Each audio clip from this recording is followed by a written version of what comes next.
You are Locked On Texas Tech, your daily podcast on the Texas Tech Red Raiders. Part of the Locked On Podcast Network, your team every day. Great to be with you again on Locked On Texas Tech on the Locked On Podcast Network, your team every day, always free and available on YouTube or anywhere you get podcasts. Now the number one sports podcast network in the world. And thanks as always for making us your first listen. Today's episode brought to you by Gametime. Download the Gametime app, create an account, and use our code LOCKEDONCollege for $20 off your first purchase. With the only Chris Level, I'm Casey Cowan. Chris, great to be back with you once again. We are in a conference title frame of mind this week, and we'll look ahead to this weekend in the matchup with BYU in a different kind of way on one front, Chris, because it seems like whether we're talking about Coach Maguire and his staff or things going on in Provo, coaching maneuvers afoot as far as bumps, increases, added commas, or maybe new contracts altogether and how that could impact the weekend or beyond. So we'll get to that coming up in just a moment. Also want to get to some interesting advice from a title-winning perspective delivered to Coach Maguire and company this week. And that's specifically tying into really where I want to start when it comes to this matchup, Chris. And that's just the plain and simple dangerous nature of running it back with somebody that you've already got a win over. I don't know why it seems like it can be so difficult for the winning team to then repeat that feat whenever you got to face somebody again in a playoff setting or conference title game setting. But historically, that's proven to be the case, and doesn't sound like it's lost on Coach Maguire. I'll get to a thought from him in just a moment on this. But whatever you may like about these two teams just head up on any given Saturday, there's a different layer now given the fact that, yeah, you did just see them a few weeks ago and it went very well for you. Yeah, and is this a first? I mean, I for Texas Tech anyways, I don't know if you've ever done this before. I don't know when it would have occurred. I mean, so it's very, I mean, you know, you see, because again, you've never been to the title game. This is when it would happen. I think some of the rematches and maybe the Big Ten or the SEC, we kind of see, hey, regular season game, they've already played and all that. But this is new territory for Texas Tech as far as the rematch goes. I hadn't really thought about it like that. You kind of knew this is the way it was pointing, but I don't know if this has ever happened before for Texas Tech, I should say. And you know, I think basketball, you do it all the time, right? And sometimes you play a team, you know, three times. I think, and that's a guaranteed home and away, and then a neutral site scenario. But in football, this is going to be a home game and then a neutral site scenario, which should be a heavy influenced Texas Tech crowd. That Joey Maguire is like, I'm hoping to break the attendance record. He's like, I think Texas Tech will show up. Coach, I think you might be right. Are you saying a Tech crowd that's heavily influenced or a heavily influenced Tech crowd? Yes. Correct. Yeah. Correct. Yeah, that's right. I think in college football, though, I think the data shows that it's around like 70% on the team that won the first one wins the second one. I don't know if that's exactly right, but I think it's close. And you'll have because this happens in high school sometimes, where you football wise, where you play a team in your district, and then if you are really good, you maybe meet in the third or fourth round of the playoffs. You kind of circle back, and this is normal. Joey Maguire even said he was part of that once or twice. I think Denton Geyer was an opponent that he had seen at least twice one time. But it is it's a unique situation. And like, okay, so what's different between these two teams since the first matchup? I think Baron Morton probably healthier. I think LJ Martin probably healthier. I think you're better in the red zone, or you've been better in the red zone since then. But I think BYU statistically is like the 8th best red zone defense in the country. So maybe it had nothing to do with you. Maybe it had something to do with them. I don't know. Joey Maguire pointed out, hey, man, we just had 2 pre-snap penalties versus West Virginia. So that part, I think There may be a piece on their offensive line at the left guard spot that may be a bit different. We'll see kind of as the week goes. JoJo Phillips, I think, is a wide receiver that had just come back for your game, and he's probably much healthier. Chase Roberts, one of their starting wideouts, he did play against you, and he missed last week, but he's supposed to be back. So there's just not going to be that many differences here, but you know that there will be a lot of same as, okay, this, because you're not reinventing yourself over the course of a week or whatever.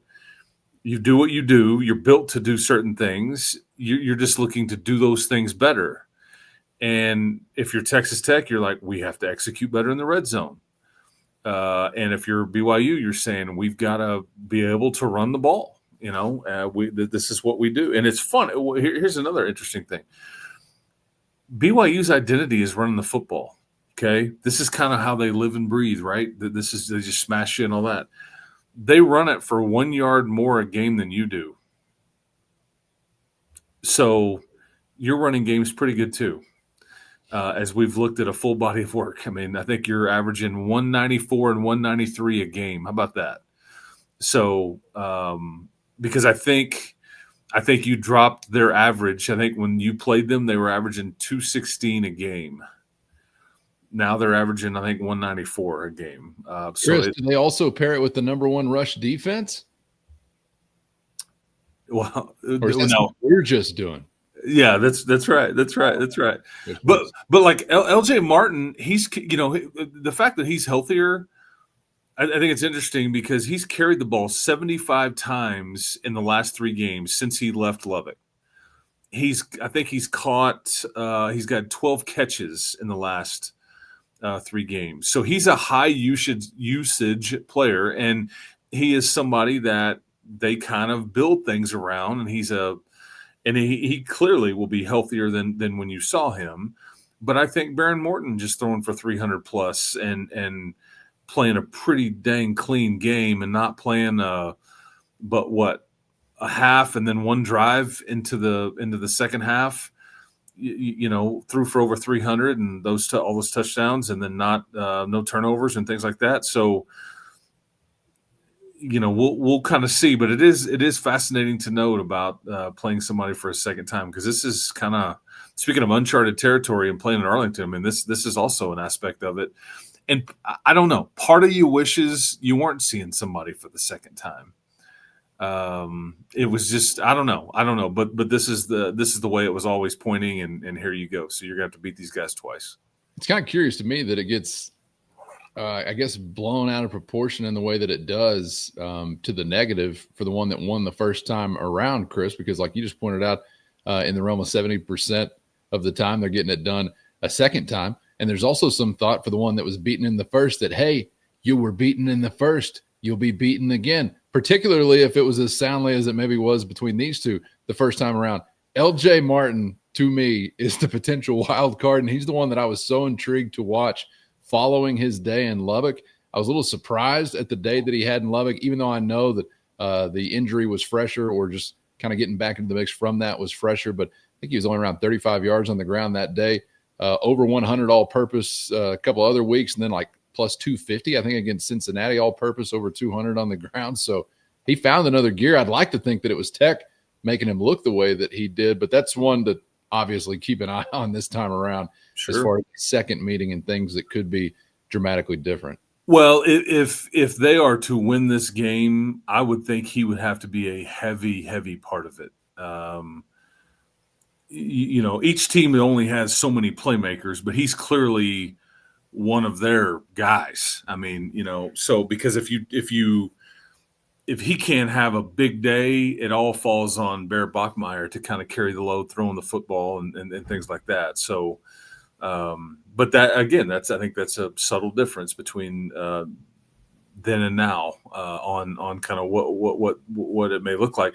But again, I would say the same thing about Baron Morton too. I mean, do you think he'll?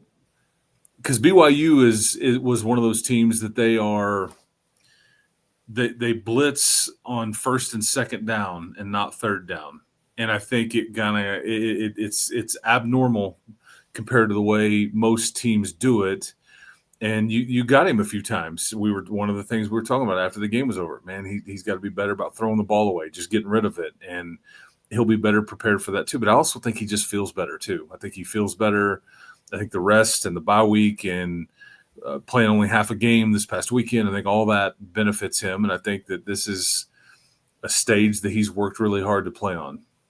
Let's take a listen to Red Raider head coach Joey Maguire talking about some of this experience in the past with playing an opponent multiple times, and also pay attention and note who he mentions, offering some advice to the Red Raiders. First, today's episode brought to you by Omaha Steaks, and the holidays always feel a little easier when you already know the perfect gift, and Omaha Steaks makes it simple to do just that. And whether you're treating yourself this season or sending something memorable to family and friends, Omaha Steaks is going to deliver handcrafted perfection right to their door. And this week is the best time to jump in because their cyber sale is here and the deals are huge. And every time you give Omaha Steaks as a gift, the reaction is going to be the same. Excitement when the box arrives, and even bigger smiles when everything hits the grill. And you can always bank on top shelf quality with incredibly tender steaks, rich flavor, and meals that make hosting or weeknight cooking easier than ever. Honestly, it's the kind of gift that brings people together, and you don't even have to guess anyone's size. So save big on unforgettable gifts with Omaha Steaks this holiday season. Visit omahasteaks.com for 50% off site-wide and an extra 20% off select favorites during their cyber sale. And for an additional $35 off, use our promo code COLLEGE at checkout. That's omahasteaks.com, promo code COLLEGE. Terms apply. See site for details. Joey Maguire talking about some of this experience in the past with playing an opponent multiple times, and also pay attention and note who he mentions, offering some advice to the Red Raiders via tight ends coach Josh Cochran. Title-winning perspective kind of advice. Here's Red Raider head coach Joey Maguire. It's hard to beat somebody twice, and we'll be reintroduced to BYU tomorrow in our team meeting. And, one thing that I think is really important, your team's why is very important on beating somebody twice. We have, I think I played Maguire a couple of times, and we went 1-1 and then went 2-0 against them. My son keeps reminding me of year 4. And year 4, we beat DeSoto in double overtime in the regular season, and then beat them pretty bad in the playoffs in the fourth round. And so we've done that. I've had some success, and then I go back to 2019, and we played OU twice and, couldn't get it done. 2 great games. And so just kind of really feeding off that experience of what we could do. I asked the coaches yesterday in our staff meeting, to really dig in to the first game of where we missed the mark on some stuff, where they could take advantage of us, where we could take advantage of them, and then, watching their last 3 games that they've played with TCU, Cincinnati, and UCF. The biggest thing is, it's kind of the maturity of your team. Sometimes I think whenever you've beaten somebody, you just think, oh, it's going to happen, and you've got to be really wary of that. Mac Brown sent a text to Josh Cochran. He sent a text to me, after the game, and he sent a text to Josh Cochran, and Coach Cochran said, hey, do you have any advice? And he said, and he asked about playing a team twice, and he actually said it's not about who you're playing, it's about the standard that you play at. We talk about that all the time, and so, yesterday I actually screenshotted what Josh sent me and put it up, on the team, as far as the one thing that we do every single Sunday is we go through our plan to win, but we also say the good and the bad, the things that we did well in the game and the things that we've got to do better. And one of the things as a whole, I thought we played really hard, but I thought we could strain and play harder than what we did on Saturday. And so that's going to be the challenge, because the one thing about playing a BYU team, if you look at them, they're a very big physical team. We talked about it the first time we played them. They're really big up front. They're really big at the linebacker position. They're really big at the quarterback position and the running back position. So, just the strain and playing to our standard is going to, help us hopefully turn out, and be on the right side of that. Like that perspective from Mac Brown also, Chris, because it does kind of remove the opponent factor as far as that and concentrates it more within and about your standard. Goes back to getting ready for West Virginia. And, you and I talked about that last week. And if you had already punched your ticket or if you would alter your thought process. And I think that's been what has been very impressive about your team this year is that they just no traps, no letdowns, and I think Mac Leftwich even said about the Arizona State game, which is the one game that they lost. He's, with your backup quarterback, mind you, we were probably too conservative, trying to protect him a bit too much. We should have just cut it loose. But that's really the only regret that you have this season. Other than that, it's been focus on us. How can we get better? There's certainly things that we can get better at, but let's keep our head down. Let's not get caught up into this. And as we're sitting here talking, yes, you have punched a ticket to this game, but you haven't won anything yet. And you'll be remembered differently. Legacies will be on the line. All that kind of stuff comes Saturday. So I think it's about how you want to get it done and your best version of yourself, not to use too many cliches or anything, but that's what Joey's always preached. That 1-0 mindset each week. It doesn't matter who it is. And why would you change anything now? Because guess what? It's worked pretty well all throughout. And BYU can say the same. Yeah, and not only within, the context of the conference and the goals you have within the league, but thinking about if it wasn't to go your way, all the things that are still there to potentially be lost as far as the playoff or bigger picture aspirations as well. So continue to just roll through another week, Chris, where the stakes remain as high as they possibly could. It's felt like, it's that tightrope you're walking ever since, as you coined it. I think at that time you sort of used your mulligan in Tempe, and you're still doing it. So you're well practiced in that area, I guess we could say at this point in time. And like you said, you haven't found that trap yet, or there's not been that day where it's like, boy, they didn't get off the bus today. And we've seen some of those days before, but nothing near that this season, thankfully. And you can't afford to.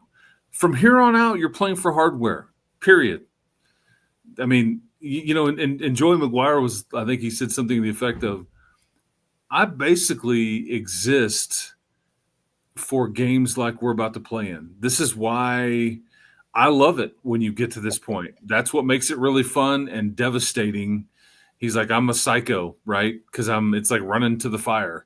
But when you get to this point, these are games that are highest of highs and lowest of lows type scenario. And it's so hard to get back to these kinds of games. But he's like, I live for this. This is what, and I'm like, he's like, I've coached 13 or 14 games in this stadium before coming up. It's my favorite stadium to coach in, other than Jones AT&T. So there must be something about AT&T that he's got a fondness for.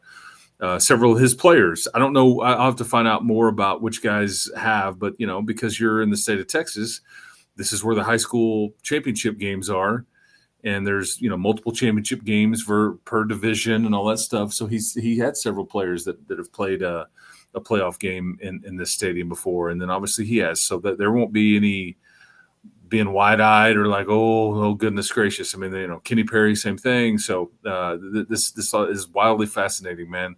It's very surreal. Can we discuss something else that seems to be a part of this week for both teams? And that is coaches in crosshairs as far as like drawing attraction elsewhere or possibly job opportunities elsewhere. And I really wanted to more so ask specifically about the Texas Tech angle, Chris, because there have been Matador Mob texts flying and comments on YouTube flying about what we are doing to protect iron.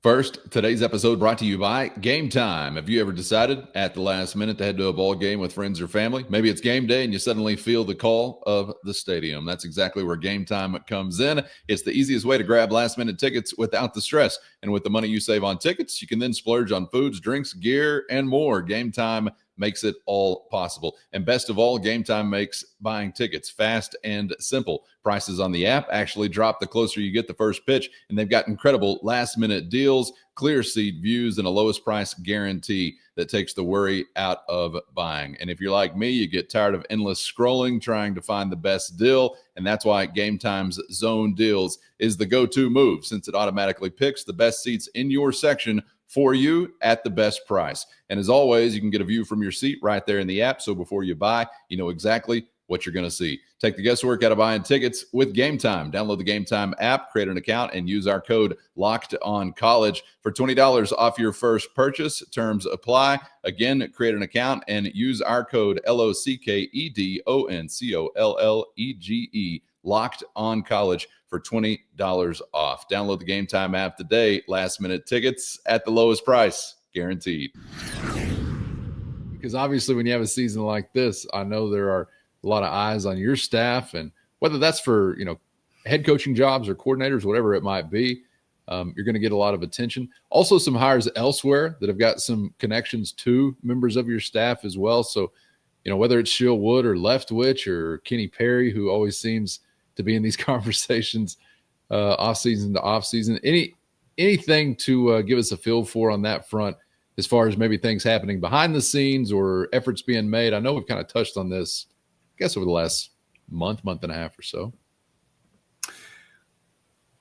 Yeah, there's a lot out there, mainly about your opponent's head coach. I mean, but I think it is it's probably making some nervous about Joey and anything going on here, because it's oddly quiet with it. I mean, it's burning down in some places. There's parades being thrown in some places. There's insane amount of buyout money being thrown around. Men spending Sundays screaming full-throated at other men getting on jets. Shooting the bird, double bird. Yeah, that's right. That's right. And I would say to you, there's a reason why Joey's name has not been mentioned anywhere. What is fascinating about this game coming up on Saturday, based on market value, okay, this is what Mike Leach was always fighting for years ago. Pay me what the market suggests that I should be paid. Kind of. It's always what was stuck in his craw a little bit whenever he got frustrated and all that. And they ended up working through it a little bit, and then they didn't. But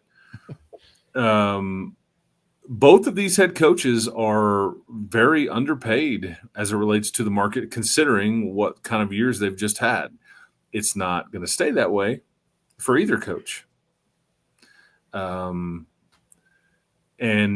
as it relates to Texas Tech, I think you're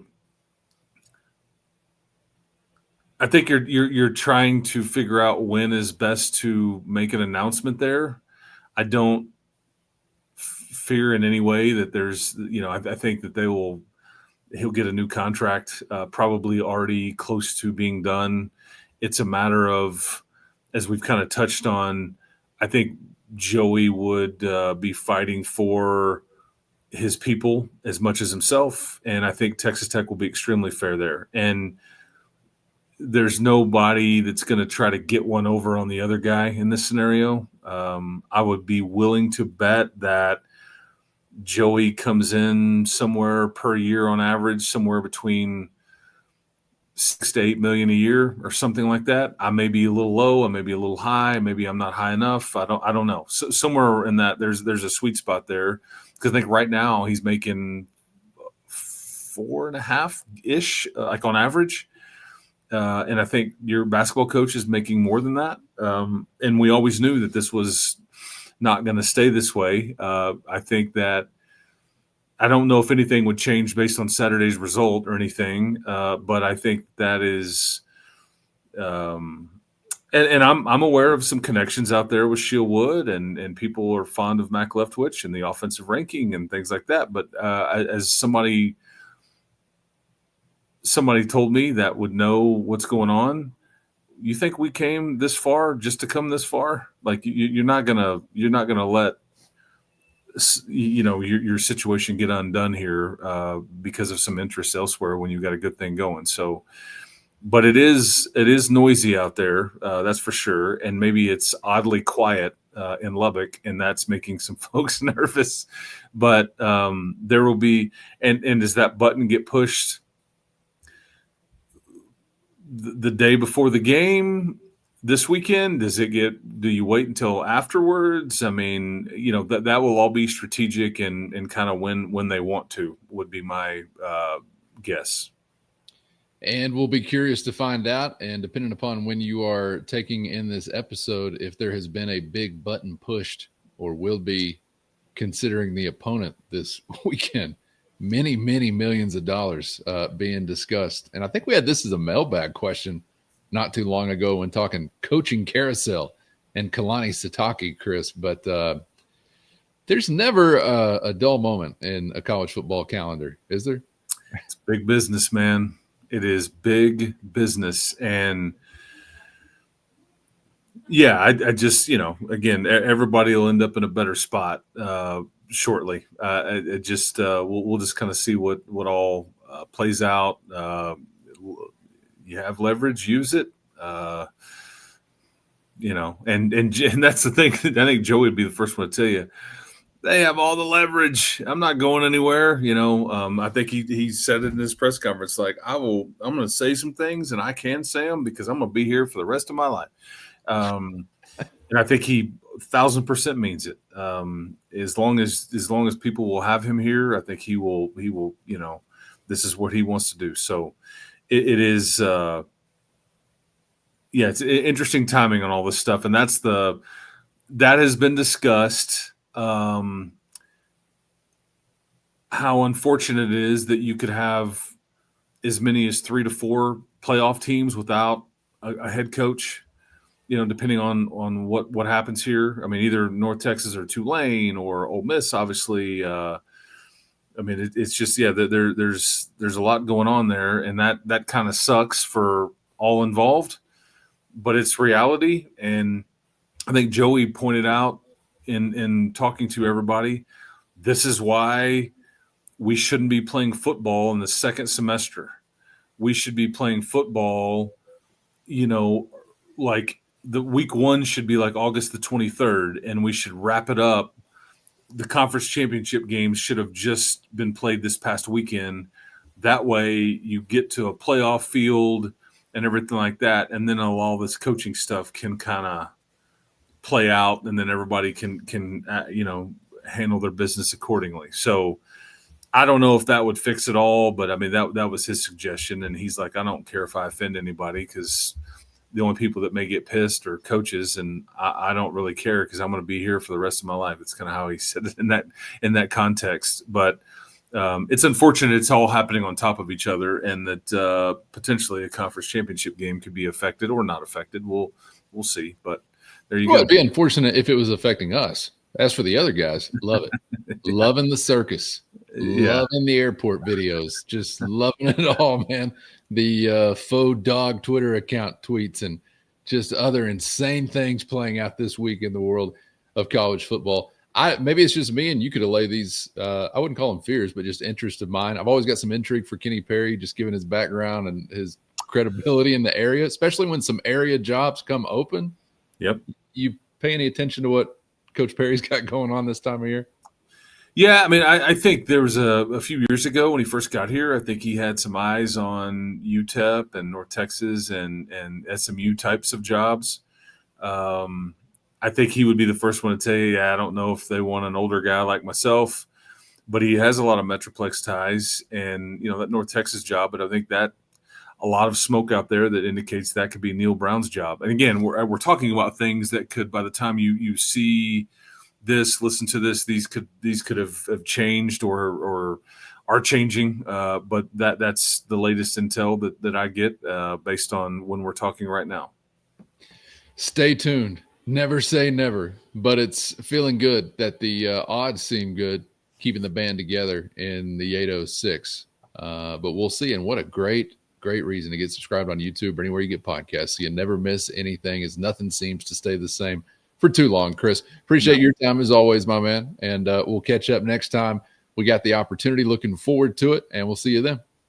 Yep, we got National Signing Day coming up tomorrow for high schoolers, or the early period. So that is earlier than ever before because of the date change, and to separate that from the portal. And goodness gracious, and you're trying to get ready for a football game and all that stuff. So anyway, yeah, we'll be here because you're right. Things don't stay the same. They do change, and we'll be here for those changes, whatever those are.